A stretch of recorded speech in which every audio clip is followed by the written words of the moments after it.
Vi skal se en lille smule på, hvordan man forkorter og forlænger brøker i den her video. Og inden vi gør det, så snakker jeg lige kort en lille smule om, hvad brøker det egentlig er for noget. Fordi ellers så kan det være rigtig svært at forstå, hvad det vil sige at forlænge og forkorte brøkerne.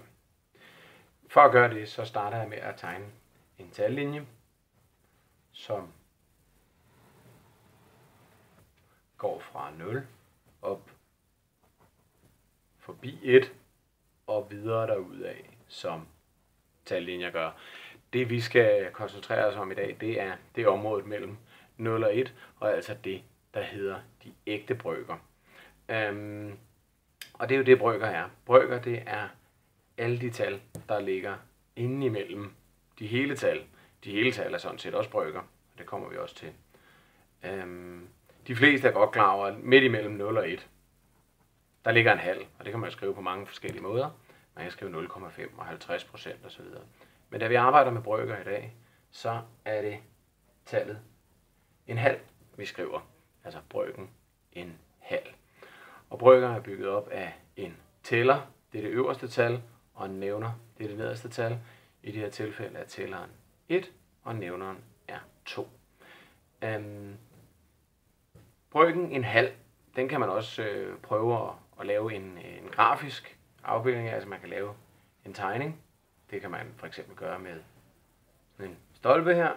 Det her, det skal symbolisere en hel. Og en halv, det vil altså sige, det er hvis vi graverer halvdelen af vores hele. Så det der, det skal symbolisere en halv.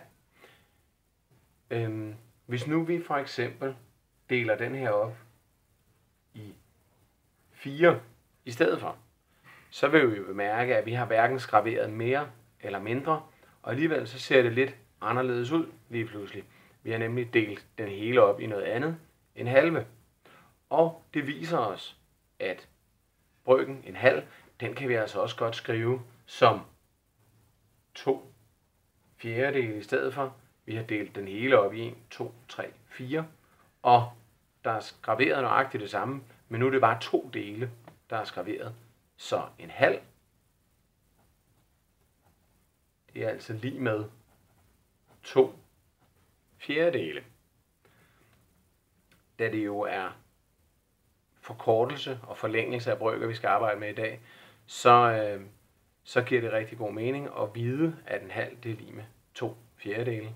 Fordi det, man har gjort her, det er faktisk, at man har forlænget brøken en halv med 2. Men det kommer vi til om et øjeblik. Der ligger selvfølgelig en masse andre brøker rundt omkring. Nu var det bare en halv, vi har taget som eksempel. Og de har alle sammen mange forskellige navne. Vi kan kigge på den brøk, vi har afbildet her. Og lige nu der er det sådan, så den ligner 2 fjerdedele. Hvis vi bare gør sådan der, så er det pludselig noget ikke helt andet, fordi det er stadig det samme område, der er graveret. Fuldstændig samme værdi, og ligger altså samme sted på tallinjen. Men nu er vores hele delt op i 1, 2, 3, 4, 5, 6, 7, 8, og er altså blevet til 8. del. Vi kigger på, hvor mange der er graveret. 1, 2, 3, 4. Så vi kan altså også kalde den her brøk for 4 8. del. Og igen har vi forlænget den.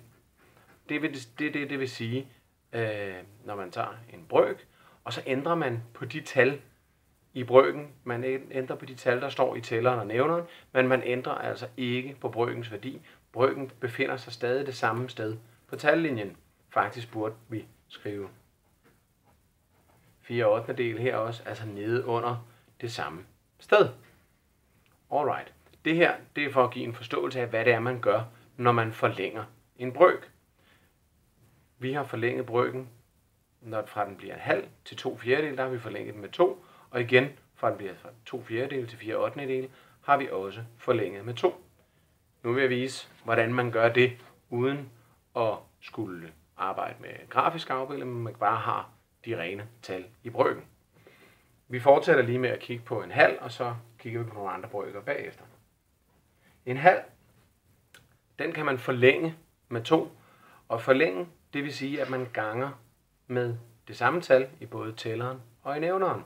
Og hvis vi så vil forlænge med 2, så er det altså 2, vi skal bare gange med.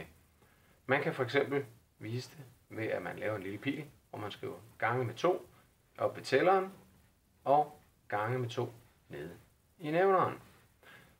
Så kigger vi på tælleren først. 1 gange med 2, ja, det er jo 2. Og 2 gange med 2, det er 4. Og så har vi altså de 2 fjerdedele fra før, fordi vi har forlænget med 2. Og det er altså sådan, man forlænger brøker. Det kunne for eksempel også være en brøk, der hed en tredjedel, og vi vil gerne forlænge den med 3 måske. Så laver vi pilene igen. Skriver gange med 3, gange med 3. Og så får vi en ny brøk, der hedder 1 gange 3 er 3, og 3 gange med 3 er 9. 3 niendedele. Vi skal huske rigtig meget på, at 3 niendedele, og det her lighedstegn, det er rigtig vigtigt, 3 niendedele er altså lige med en tredjedel. Og derfor er det også forkert, når det er der nemlig nogen, der kommer til og siger, at de ganger brøken med 3. Det er altså ikke rigtigt, fordi hvis man ganger en brøk med 3, så bliver den større, så bliver værdien af brøken større. Når vi forlænger den med 3, så er værdien af brøken stadig nøjagtigt det samme. Hvis vi husker tilbage på tallinjen, så ligger brøken en halv det samme sted som 2 fjerdedele, og på samme måde, så ligger en tredjedel cirka her. Der ligger brøken 3 niendedele, som vi fik ved at forlænge den med 3. Den ligger nøjagtigt det samme sted, det vil sige, at værdien har ikke ændret sig. Vi tager et par eksempler mere, og så skal vi se på, hvordan man forkorter brøker. Det kan nemlig være en lille smule sværere. Det kunne være brøken 2 femtedele, som vi gerne vil forlænge med 4. Igen laver jeg mine 2 pile, hvor jeg skriver gange med 4. Gange med 4, både i tælleren og i nævneren. 2 gange 4 er 8. 2 gange 5 er 20. Så har vi altså 8 tyvendedele. Og igen er det vigtigt at huske på, og det er virkelig svært for mange, at 8 tyvendedele, det er der altså lige med 2 femtedele, og ikke blevet, brøkens værdi har ikke ændret sig, den er ikke blevet større, bare fordi tallene er blevet større. Godt. Det var at forlænge. Og forkorte, det er meget tæt på at være det samme. Der skal man bare dividere i stedet for. Det vil sige, at man skal simpelthen arbejde den anden vej. Det er en lille smule sværere, og det skal jeg forklare med et øjeblik, hvorfor det er. Vi kan kigge på en brøk, som vi har fat i tidligere, nemlig 3 niendedele.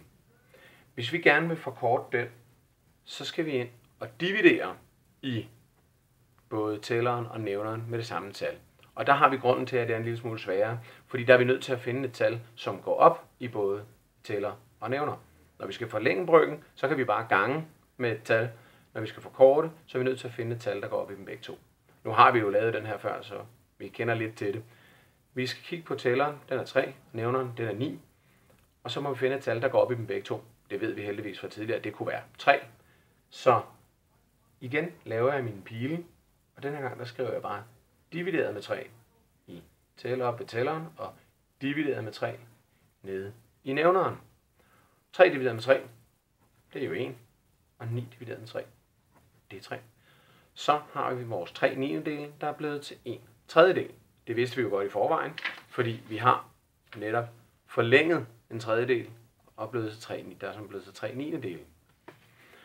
Så når man forkorter brøker, så er det altså samme princip, som når man forlænger, og værdien af brøken ændrer sig ikke. 3 niendedele er lige med en tredjedel. Det er derfor, man kan skrive et lighedstegn imellem.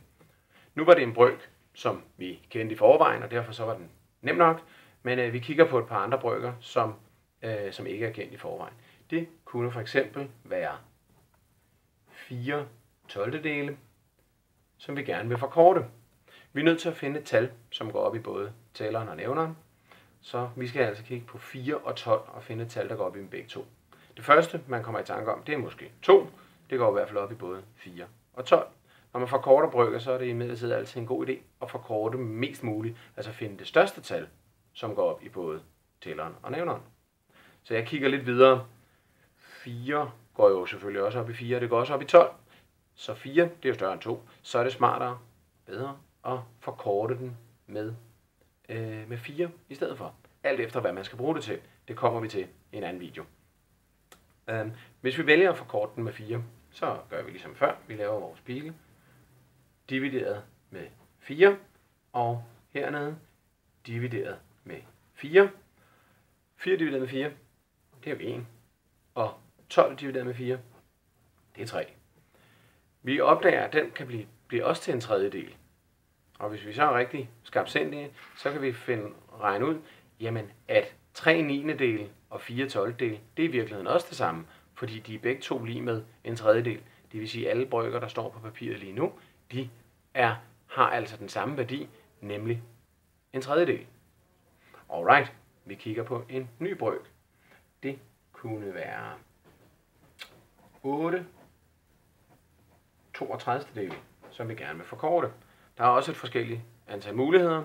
Vi kan forkorte den med 2, fordi 2 går op i både 8 og 32. Vi kan forkorte den med 4. Det går også op i både 8 og 32. Og vi kan også forkorte den med 8, for den går også op i både 8 og 32. Jeg vælger 8, fordi det er det største tal. I kan nok se, at når man skal forkorte brøker, så er det vigtigt at kunne sine tabeller.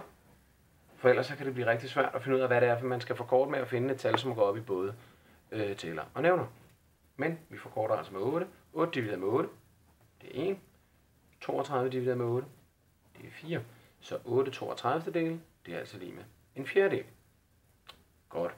Vi tager en enkelt mere, og så stopper denne her video. Det kunne være 9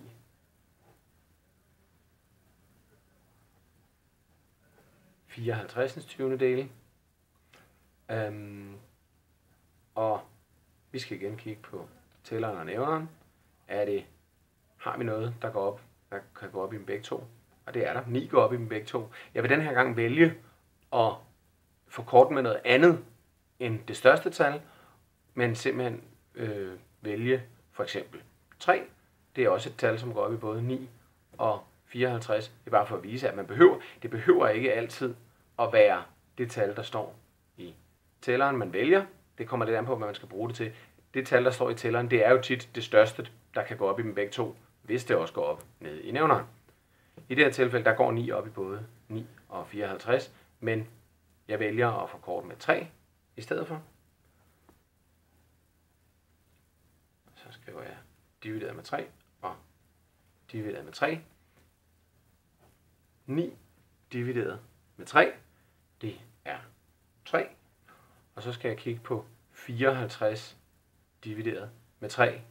Og der må jeg, hvis jeg ikke kan det i hovedet, så må jeg tage en lommeregner, eller også så må jeg kigge på, og så se, at 3 det går en gang op i 5, og så er der 2 tilbage, så har vi 24, så er der 8 gange, så det 3 det går 18 gange op i 54, så har vi altså 3 18-dele.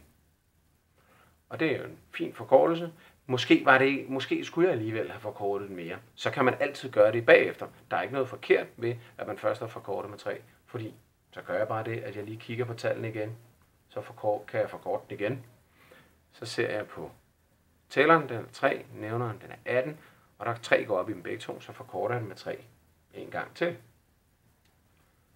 3 divideret med 3, det giver 1, og 18 divideret med 3, det giver 6. Så er vi altså nede på en sjettedel. Det vil sige, at man kan altså godt forkorte flere gange, hvis man ikke har fået forkortet nok med det samme. Det er i virkeligheden det samme, man gør. En lille ting, det er, at det man i virkeligheden har gjort her ved at forkorte 2 gange, det kunne man have gjort ved at forkorte 1 gang med 9. Kan I se her? 9 divideret med 9, det giver 1. 54 divideret med 9, det giver 6. Der er ikke noget forkert ved, at man har gjort det andet først, og det kan man jo vælge fra gang til gang, hvad det er, man skal bruge det til. Godt, det var forlængelse og forkortelse af brøker.